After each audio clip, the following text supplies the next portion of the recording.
बोलिए सत्यनारायण भगवान की जय। मोर मुकुट बंशी वाले की जय। गुरुर्ब्रह्मा गुरुर्विष्णु गुरुर्देवो महेश्वरः। गुरु साक्षात् परब्रह्म तस्मै श्री गुरुवे नमः।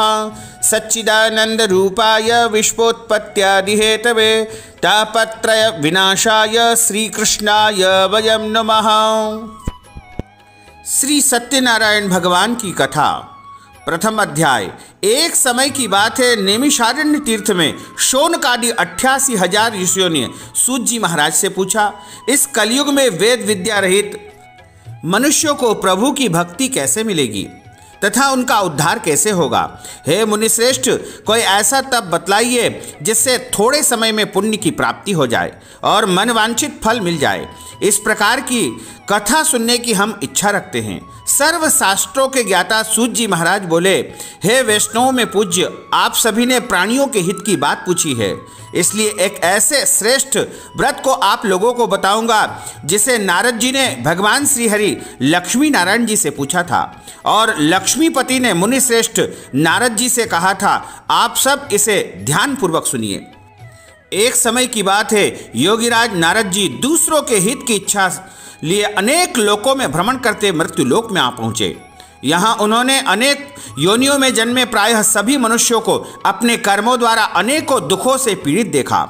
उनका दुख देख नारद जी सोचने लगे, कैसा यत्न किया जाए जिससे इनके सारे दुखों का अंत हो जाए। इसी विचार पर मनन करते हुए विष्णु लोक में गए। वहाँ देवों के ईश नारायण की स्तुति करने लगे, जिनके हाथों में शंख चक्र गदा और पद्म थे, गले में वरमाला पहने थे। नारद जी वहाँ पहुँच करके सबसे पहले स्तुति करते हैं, हे भगवान, आप अत्यंत शक्ति से संपन्न है, मन तथा वाणी भी आपको नहीं पा सकती है। आपका आदि मध्य और अंत नहीं है। निर्गुण स्वरूप सृष्टि के कारण भक्तों के दुखों को दूर करने वाले आपको मेरा बारंबार नमस्कार है। नारद जी की स्तुति सुनकर के श्री हरि विष्णु बोले, हे मुनिश्रेष्ठ, आपके मन में क्या है? आप किस काम से यहाँ पधारे हैं? उसे निसंकोच कहिए। इस पर नारद मुनि बोले कि मृत्युलोक में अनेक योनियों में जन्मे मनुष्य अपने कर्मों के द्वारा अनेकों दुखों को भोग रहे हैं। हे नाथ, यदि आप मुझ पर दया रखते हो तो कृपा करके बताइए कि मनुष्य थोड़े से प्रयास से ही अपने सभी दुखों से कैसे छुटकारा पा सकता है। श्री हरि भगवान बोलते हैं, हे नारद, मनुष्यों की भलाई के लिए तुमने बहुत अच्छी बात पूछी है। जिसके करने से मनुष्य मोह से दुख से छूट जाता है, वह मैं तुमसे कहता हूँ, सुनो। स्वर्गलोक व मृत्युलोक दोनों में एक दुर्लभ व्रत है जो पुण्य देने वाला है। तुम्हारे प्रेम के कारण उसे सुना रहा हूँ। श्री सत्यनारायण भगवान का यह व्रत अच्छी प्रकार से करके, विधि विधान से इस व्रत को संपन्न करके मनुष्य सभी प्रकार के सुखों भोग करके अंत में मोक्ष को प्राप्त कर लेता है। श्री हरि नारायण के वचन को सुनकर के नारद जी बोले, उस व्रत का क्या फल है और क्या विधान है? यह व्रत किसने किया था? इस व्रत को किस दिन करना चाहिए? सब कुछ विस्तार से बताइए। नारद जी की बात को सुनकर के भगवान हरि विष्णु बोले, दुख व शोक को दूर करने वाला यह सभी स्थानों पर विजय दिलाने वाला है। मानव को भक्ति व श्रद्धा के साथ शाम के समय भगवान सत्यनारायण की पूजा धर्म परायण होकर के ब्राह्मणों और बांधवों के साथ करनी चाहिए। भक्ति भाव से नैवेद्य केले का फल, घी, दूध और गेहूं का आटा सवाया ले।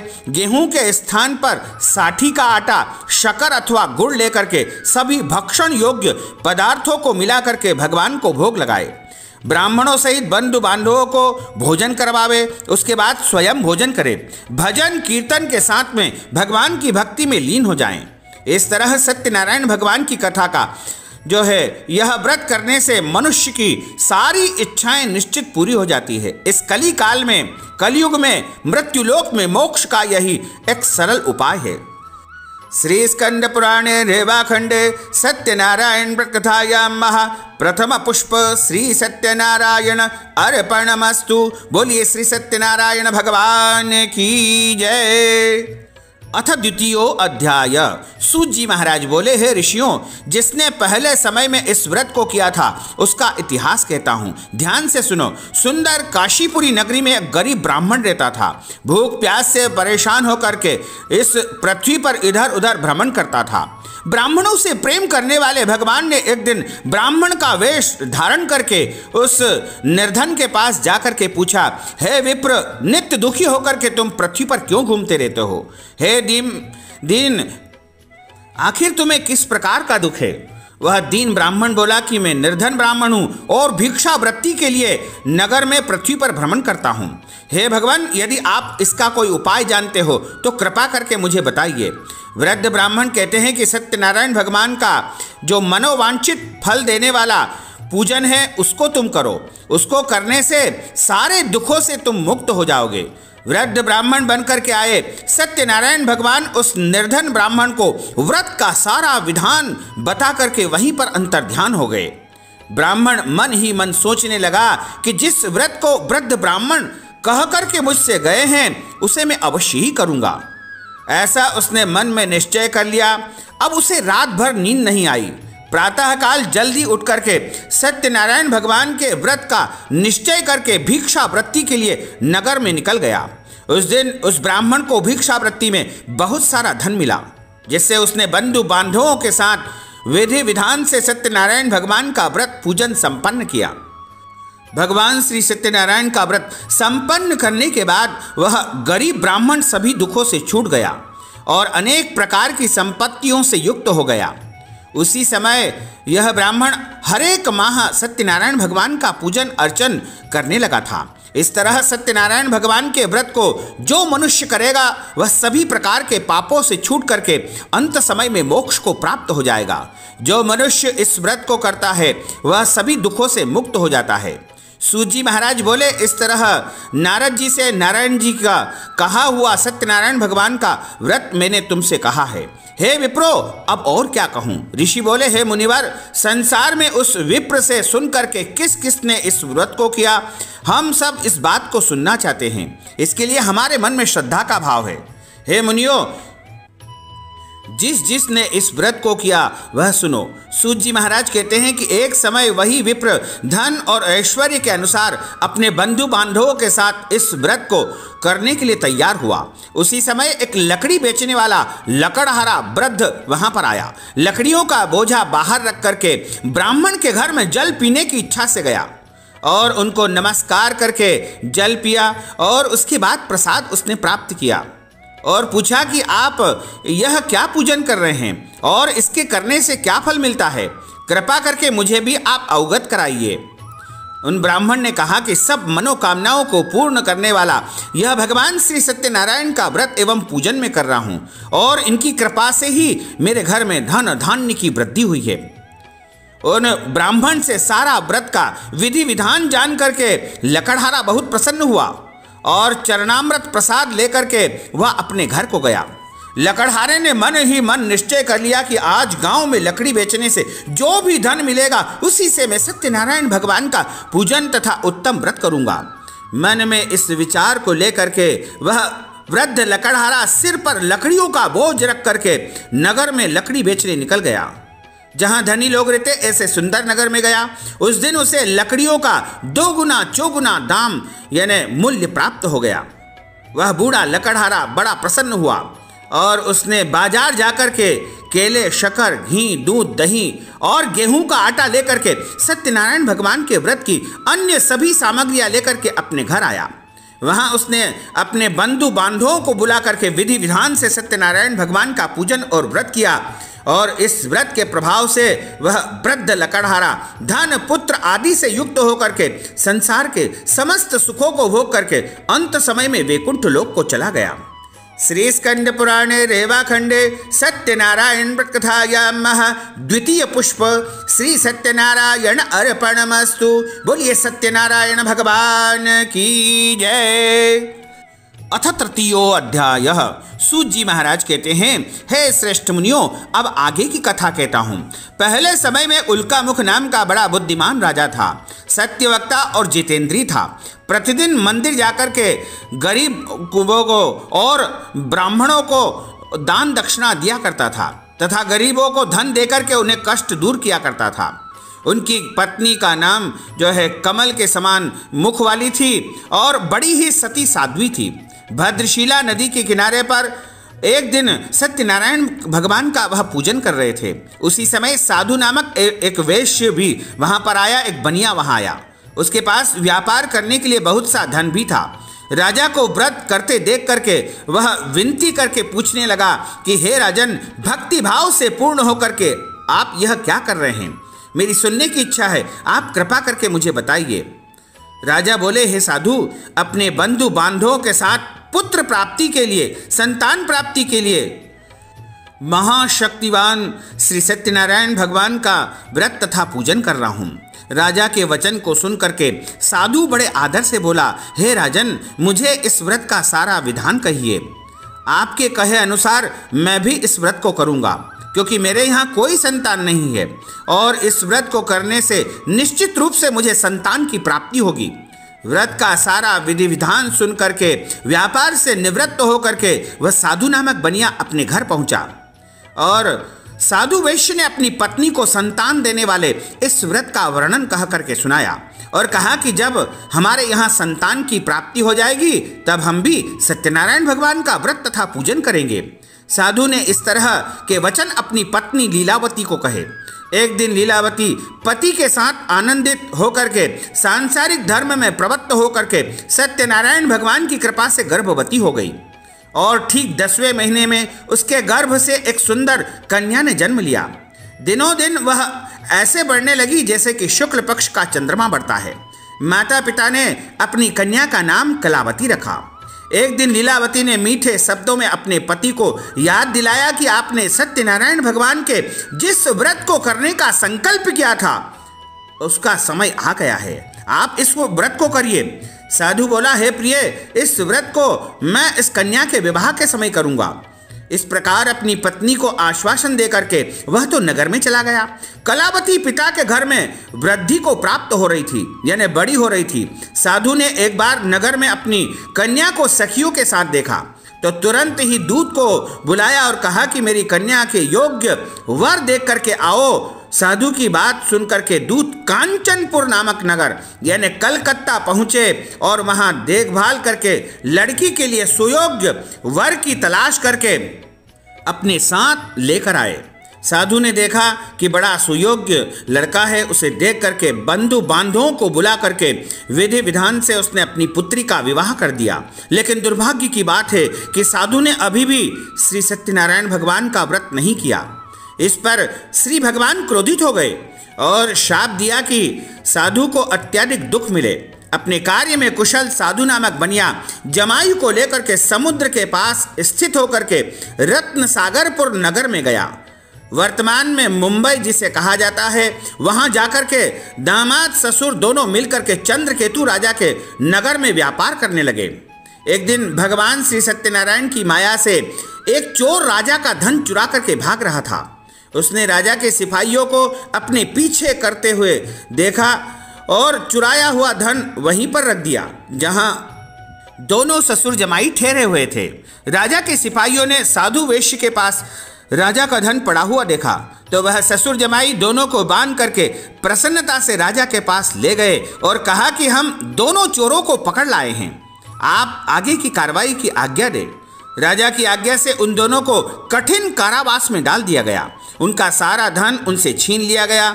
श्री सत्यनारायण भगवान के श्राप से साधु की जो पत्नी थी वह भी बहुत दुखी हो गई, क्योंकि घर में जो भी धन था उसे चोर चुरा ले गए। शरीर में पीड़ा, मन में चिंता, भूख प्यास, अति दुख होकर के अन्न की चिंता में कलावती कन्या इधर उधर घूमते घूमते एक ब्राह्मण के घर गई।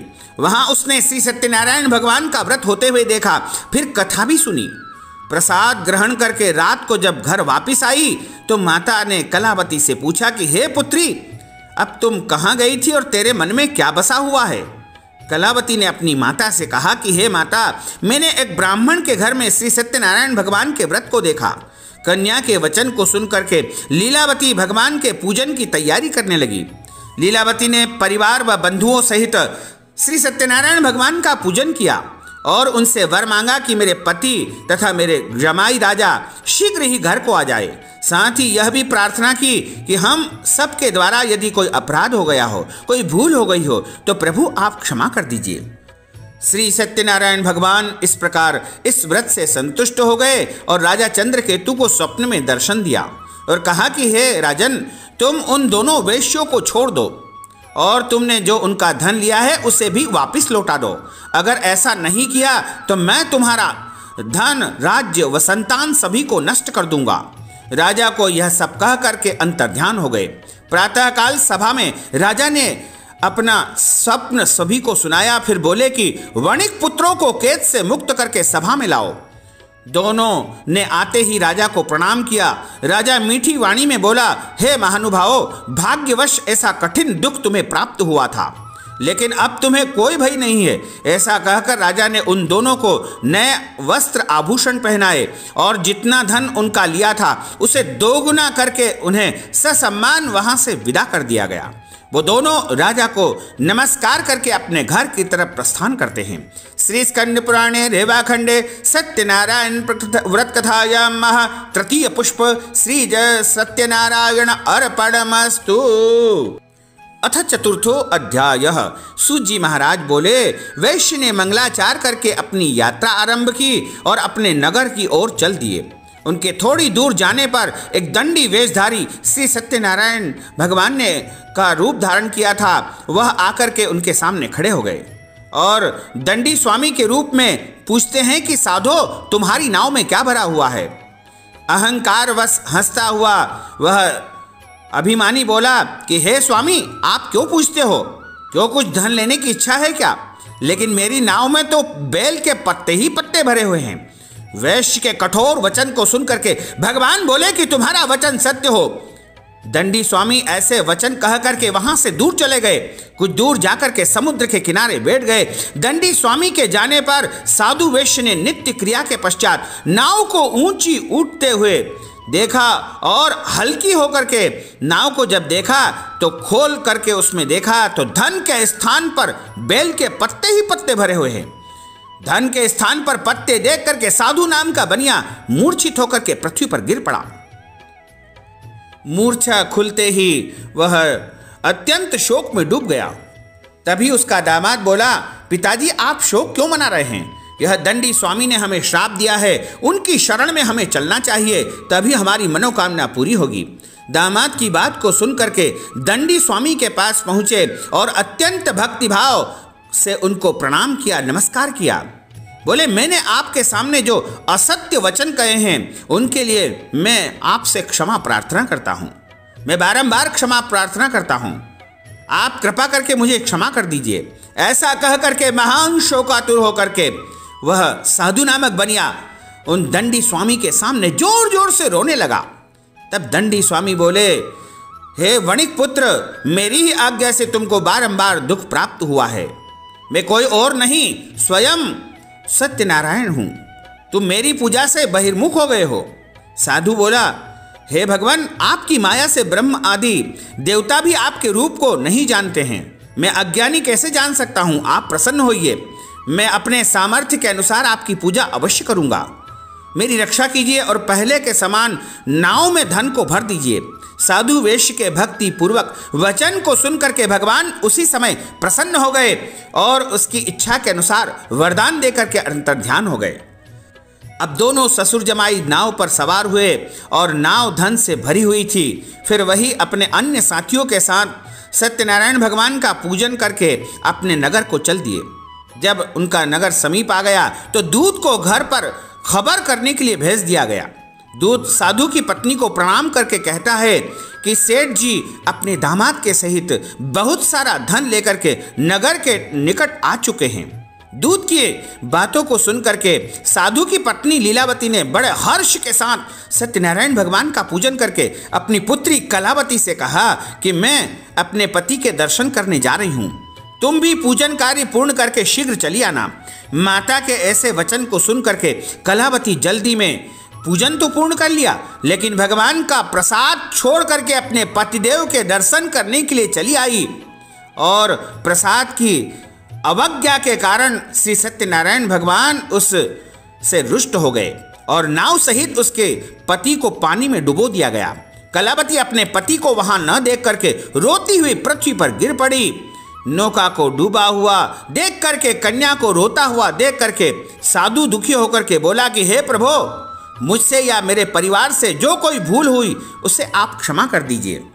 साधु के दीन वचन को सुन करके भगवान सत्यनारायण प्रसन्न हुए और आकाश से आकाशवाणी होती है, हे साधु, तेरी कन्या मेरा प्रसाद छोड़ करके चली आई है, इसलिए इसका पति अदृश्य हो गया है। यदि घर जाकर के पुनः प्रसाद ग्रहण करेगी तो निश्चय ही इसे पति की प्राप्ति हो जाएगी। ऐसी आकाशवाणी को सुनकर के कलावती कन्या तत्काल घर पहुंचती है और प्रसाद प्राप्त करती है, प्रसाद ग्रहण करती है और फिर आकर अपने पतिदेव का दर्शन करती है। उसके बाद साधु अपने बंधु बांधवों सहित श्री सत्यनारायण भगवान का विधि विधान से पूजन करता है और इस लोक में सुख भोग करके और प्रत्येक पूर्णिमा और संक्रांति को अपने घर जाकर के विधिवत जो है वह भगवान का पूजन करता है और अंत समय में वह वैकुंठ लोक को प्राप्त कर लेता है। श्री सत्यनारायण व्रत कथायां श्री स्कंद पुराणे रेवाखंडे सत्यनारायण व्रत कथायां चतुर्थ पुष्प श्री सत्यनारायण अर्पणमस्तु। बोलिए श्री सत्यनारायण भगवान की जय। अथ पंचमो अध्याय। सूत जी महाराज बोले, हे ऋषियों, मैं और भी एक कथा सुनाता हूँ, उसे ध्यान पूर्वक सुनो। प्रजा पालन में तत्पर एक तुंगध्वज नाम का राजा था। उसने भी भगवान का प्रसाद त्याग करके बहुत दुख पाया था। एक बार वन में जाकर के वन्य पशुओं को मार करके वह एक वट वृक्ष के नीचे जाकर के बैठ गया। वहां उसने ग्वाल बालों को भक्ति भाव से अपने बंधुओं के सहित सत्यनारायण भगवान का पूजन करते हुए देखा। अहंकारवश राजा उन ग्वाल बालों के पास नहीं गया और न ही भगवान को उसने प्रणाम किया। बाद में जब ग्वाल बालों ने देखा कि राजा तो विश्राम कर रहे हैं, तो राजा के पास भगवान का प्रसाद ला करके रख दिया। राजा की जब निद्रा टूटी तो उसने प्रसाद का अनादर कर दिया और अपने घर चला गया। इससे राजा का सब कुछ तहस नहस और नष्ट हो गया। उसके 100 पुत्र, धन धान्य सब कुछ उसका नष्ट हो गया। तब वह समझ गया कि भगवान की पूजा का मैंने अपमान किया है, उनके प्रसाद का मैंने अनादर किया है, इस कारण यह सब गति हुई है। वह दोबारा ग्वाल बालों के पास पहुंचा और विधि पूर्वक पूजा करके प्रसाद प्राप्त किया। सत्यनारायण भगवान की कृपा से सब कुछ पहले जैसा हो गया और बहुत समय तक इस पृथ्वी पर सुख भोगने के बाद अंत समय में उस राजा को स्वर्ग लोक की प्राप्ति हुई। जो मनुष्य परम दुर्लभ इस व्रत को करेगा तो भगवान सत्यनारायण की अनुकंपा से उसे धन धान्य की प्राप्ति होगी। निर्धन धनी हो जाता है और भय मुक्त होकर के जीवन जीता है। संतानहीन मनुष्य को संतान की प्राप्ति होती है और सारे मनोरथ पूर्ण होने पर मानव अंत काल में वैकुंठ लोक को चला जाता है। सूत जी महाराज बोले कि जिन्होंने पहले इस व्रत को किया, अब उनके दूसरे जन्म की कथा मैं कहता हूं। वृद्ध शतानंद नामक ब्राह्मण ने सुदामा का जन्म पाया और अगले जन्म में भगवान कृष्ण की भक्ति करके मोक्ष को प्राप्त किया। लकड़हारे ने अगले जन्म में निषाद राज बन करके भगवान श्री रामचंद्र जी की सेवा की तथा उसके पश्चात उसने भी मोक्ष पाया। उल्कामुख नाम का जो राजा था वह दशरथ हुए और भगवान श्री राम तथा रंगनाथ जी की सेवा करके वैकुंठ लोक को चले गए। साधु नामक के वैश्य मोरध्वज बनकर के अपने पुत्र को आरे से चीर करके भगवान को दान दे करके उन्होंने भी मोक्ष पाया। महाराज तुंगध्वज ने स्वयंभू होकर के भगवान में भक्ति होकर के भागवत धर्म का इस संसार में प्रचार प्रसार किया। श्री स्कंद पुराणे रेवाखंडे सत्यनारायण व्रत कथायां पंचम पुष्प श्री सत्यनारायण अर्पणमस्तु। बोलिए श्री सत्यनारायण भगवान की जय। श्री वृंदावन बिहारी लाल की जय। श्री गोपाल कृष्ण भगवान की जय। अच्युतं केशवं रामनारायणं कृष्ण दामोदरं वासुदेवं हरे श्रीधरं माधवं गोपिकावल्लभं श्रीजानकी नायकं श्रीरामचन्द्रं भजे जानकी मनोहरं सर्वलोकनायकं श्रीशङ्करादिसेवितं पुण्यनाम कीर्तनं श्रीराम राम राम राम राम नामतायकं रामकृष्ण वासुदेव भक्ति मुक्तिदायकं रामकृष्ण वासुदेव भक्ति मुक्तिदायकं रामकृष्ण वासुदेव भक्ति मुक्तिदायकं। बोलिए श्री सत्यनारायण भगवान की जय, मोर मुकुट बंसी वाले की जय, गोपाल कृष्ण भगवान की जय, श्री वृंदावन बिहारी लाल की जय। धर्म की जय हो, अधर्म का नाश हो, प्राणियों में सद्भावना हो, विश्व का कल्याण हो, सनातन धर्म की जय हो, गौ माता की जय हो, नगर बस्ती की जय हो, आज के आनंद की जय हो। नमः पार्वती पतये, हर हर महादेव हर। ओम जय लक्ष्मी रमणा स्वामी जय लक्ष्मी रमणा सत्यनारायण स्वामी सत्यनारायण स्वामी जनपातक हरणा। ओम जय लक्ष्मी रमणा रत्न जडित सिंहासन अद्भुत छबिराजे स्वामी अद्भुत छबिराजे नारद करत निरंजन नारद करत निरंजन घंटाध्वनि बाजे। ओम जय लक्ष्मी रमणा प्रगट भये कलिकारण द्विज को दर्श दियो स्वामी द्विज को दर्श दियो। बूढ़ो ब्राह्मण बनकर बूढ़ो ब्राह्मण बनकर कंचन महल कियो। ओम जय लक्ष्मी रमणा दुर्बल भील कठारो जिन पर कृपा करी स्वामी जिन पर कृपा करी। चंद्रचूड़ इक राजा चंद्रचूड़ इक राजा जिनकी विपति हरि। ओम जय लक्ष्मी रमणा वैश्य मनोरथ पायो श्रद्धा तजदीनी स्वामी श्रद्धा तजदीनी। सो फल भोग्यो प्रभु जी सो फल भोग्यो प्रभु जी फिर स्तुति कीनी। ओम जय लक्ष्मी रमणा भाव भक्ति के कारण छिन्न छिन्न रूप धर्यो स्वामी छिन्न छिन्न रूप धर्यो। श्रद्धा धारण कीनी श्रद्धा धारण कीनी तिनको काज सर्यो। ओम जय लक्ष्मी रमणा ग्वाल बाल संग राजा वन में भक्ति करी स्वामी वन में भक्ति करी। मन वांछित फल दीनो मन वांछित फल दीनो दीन दयालु हरि।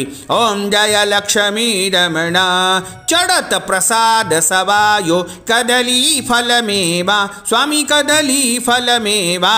धूप दीप तुलसी से धूप दीप तुलसी से राजी सतदेवा।